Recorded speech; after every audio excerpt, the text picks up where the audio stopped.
youth leadership kind of meeting amongst Youth Congress and citywide student government. So many different people from around the world are here, and they're all here for like the same cause and trying to like be more aware.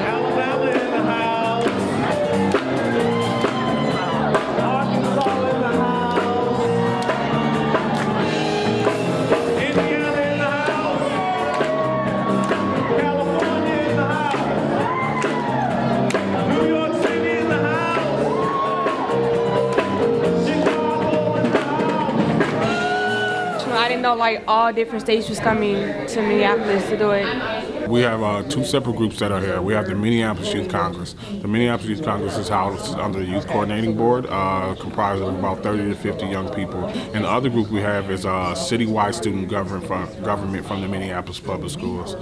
We come from Minneapolis Youth Congress, and we have different committees, and so we support each other also. We're trying to close the achievement gap and the graduating rates, and we're also trying to close the gap between suspensions. And we believe that if we lower the suspension rate, we'll higher the graduation rate. It's a really good conference. You're having opinions from different, like she said, different states, and how everybody's working together. It's been an intense atmosphere in the Minneapolis Public Schools, from walkouts to different things. So we thought this would be a great place to bring student leaders here.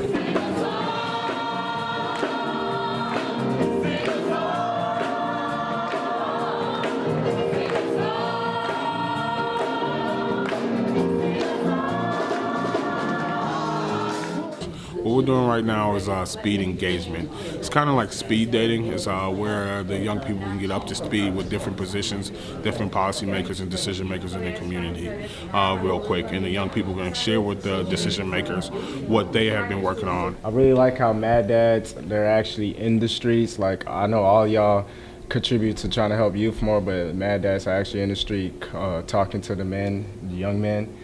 What stood out to me is the passion they have towards making the community better and hearing youth voices. You know, there's an expectation around young people now that you don't have a lot to offer. And I know that that's not true. Majora Carter came in and spoke to them of how to address policies and protests. Majora Carter is a keynote speaker for today for the conference. That never, ever, ever forget that you have something to offer, and that maybe other people's expectations about you may be low. You don't have to have those expectations for yourselves. Period. Can you talk about some experiences of the right time and place for policies and protests in your work, and what hints and suggestions you have for young people? Research, research, research.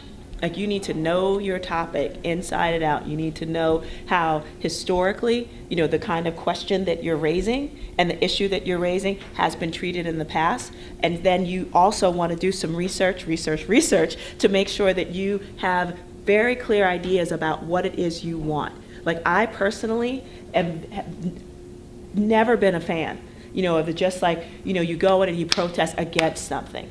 You want to go in and be advocating for something.